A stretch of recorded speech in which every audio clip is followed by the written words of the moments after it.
Hey beauties, in this video we're going to get up close and personal. I want to show you what I do to maintain my faux locks, gypsy locks, whatever you want to call them.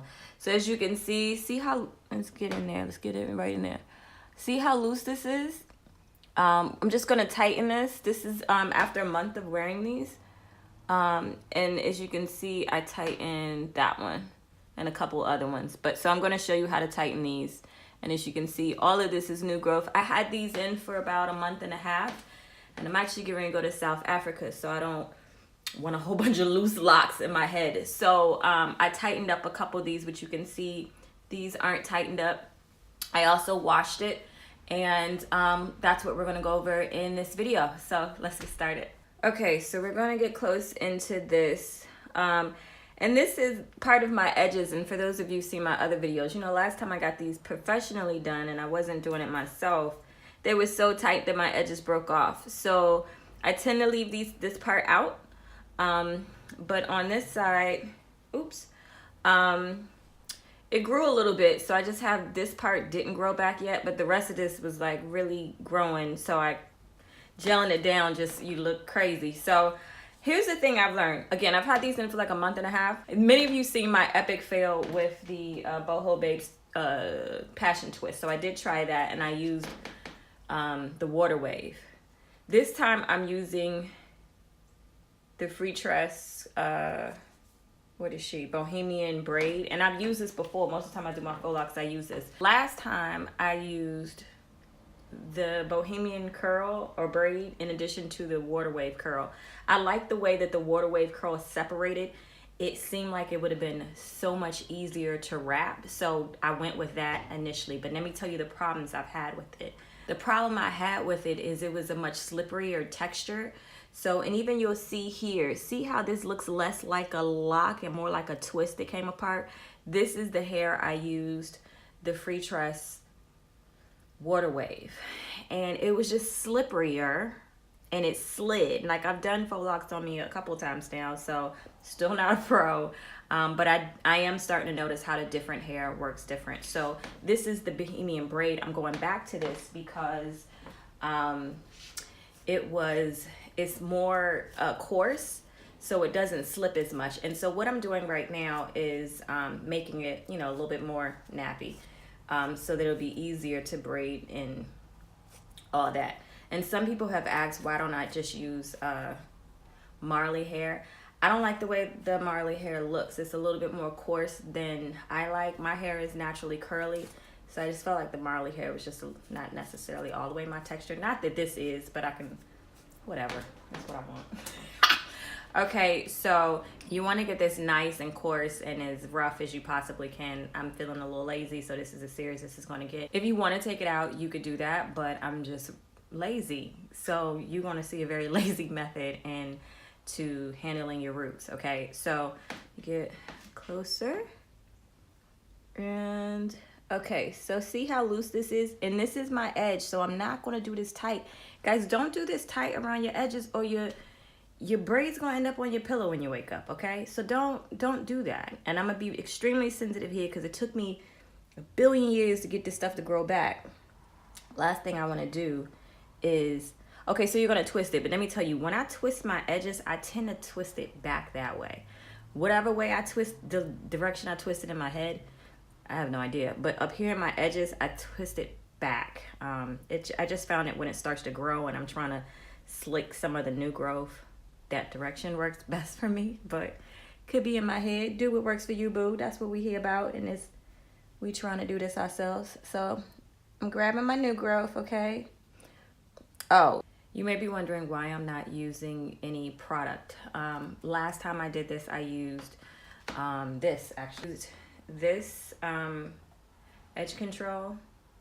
I use this edge control. What I found is if I don't do this in the initial stages of me putting in locks, I have less buildup and debris in my scalp. So I just stopped using this. And it's a bunch of chemicals anyway, so it's probably best I go natural anyway. So that's why you're not going to see me put anything on my edges right now. When it's time to like go out the house and try to be decent, I'll semi-slick it down, but you know, we'll see. Okay, so I'm going to go that way. Okay. So this may look like I'm holding it tight, but I'm not. Okay, because you know I'm sensitive about these edges, honey. I want them to grow.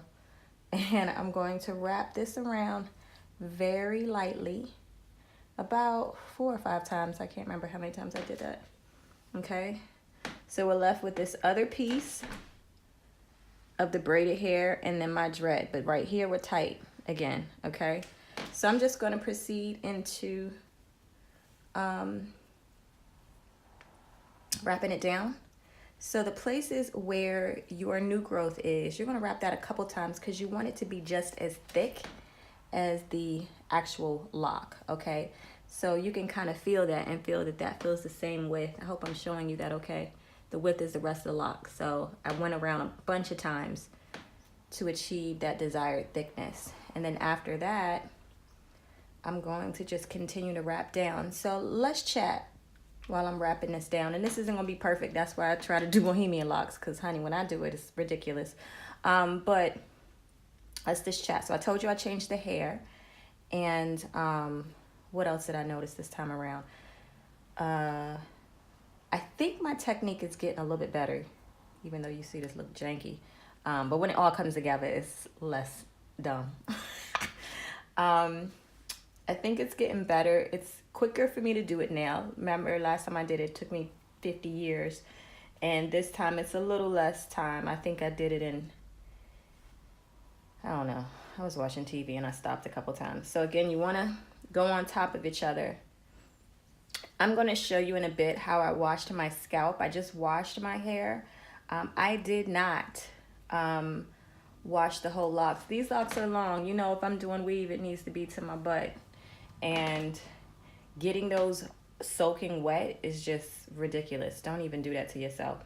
So I literally put my hair in 2 pigtails, which I'll show you in a second. I put my hair in 2 pigtails and I separated it and used apple cider vinegar in these 2 containers, which I'm gonna show you in a second. And just did a quick rinse just to get any debris or drama out of my scalp. Okay, so here we have, it's thicker here than it is here. So I'm actually gonna roll back up and roll back down. And you don't have to do this. If you want your locks to look a desired thickness, go with it. The good thing about these bohemian, these fake locks, you doing them yourself, honey, you got 16 million in your head and they camouflage the foolishness of the others for the most part. And the great thing about this style, the older it gets, the more natural and bohemian-esque you look. So I'm a fan. And I don't have to do my hair. I could wake up and just do a little fake beat and keep it moving. Listen. So I am going to put some nail glue on this. Also, what I've done, some of the locks have been kind of unraveling and doing some foolishness. So I've actually been using a blow dryer to really get up in there. So you don't have to do that. Okay, so I'm going to put some nail glue on it.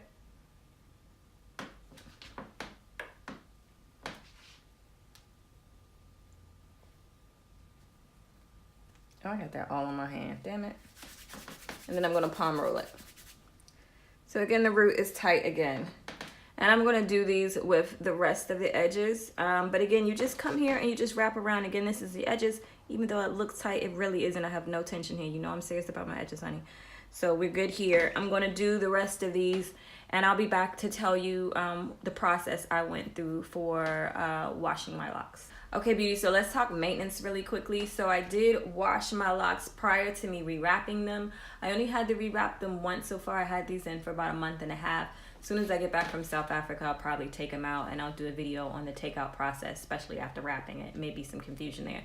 These 2 things will save your life when you're trying to wash your dreadlocks. So again, mine are really long. These 2 things are very helpful. If I attempted to saturate my whole head in the shower or what have you, it would be ridiculously heavy. So basically I just wash my scalp in one of these.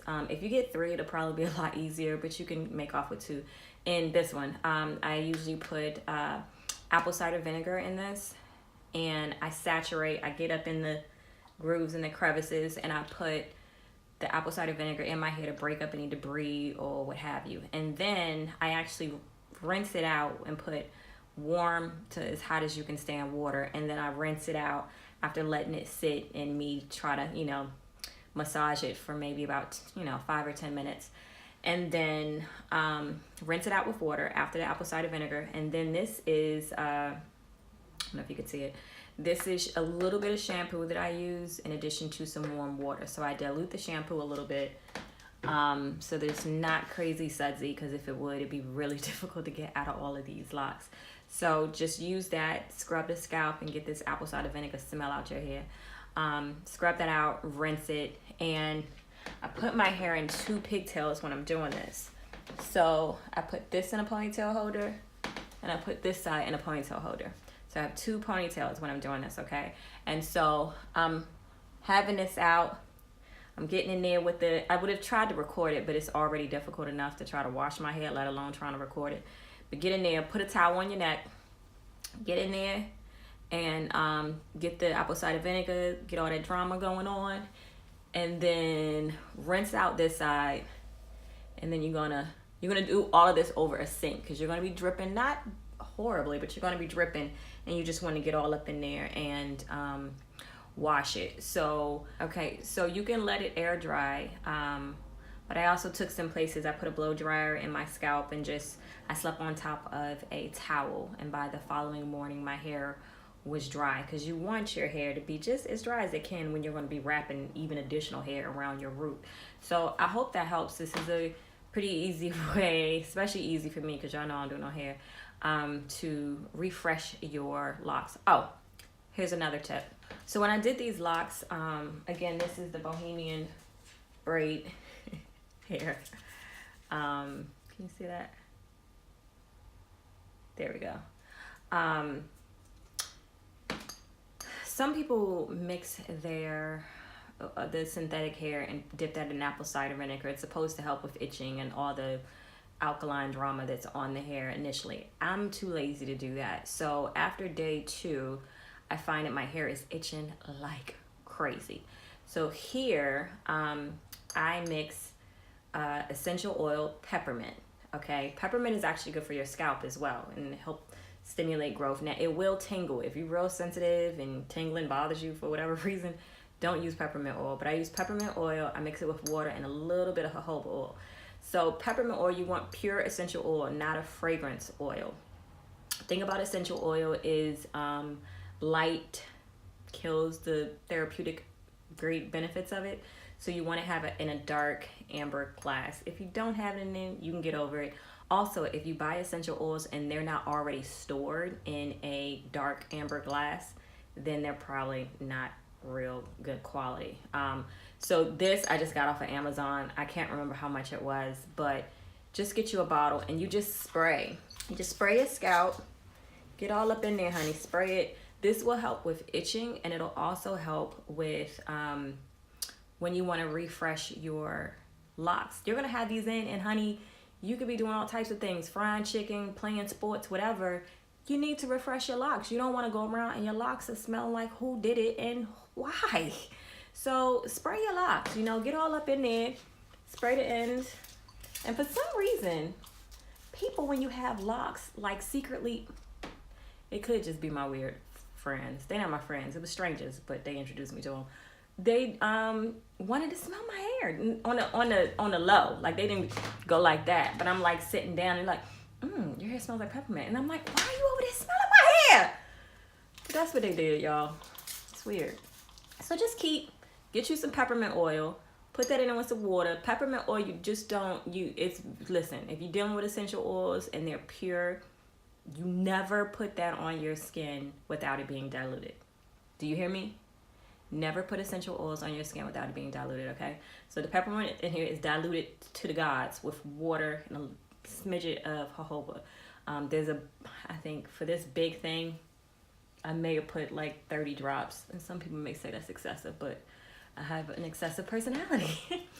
So again, guys, I hope that was helpful. If you have any questions, please don't, not a professional at all. I'll try to answer them, and I'll be taking these out after I come back from South Africa, so I'll have a video on the takedown. And thanks for joining me. It's been a real.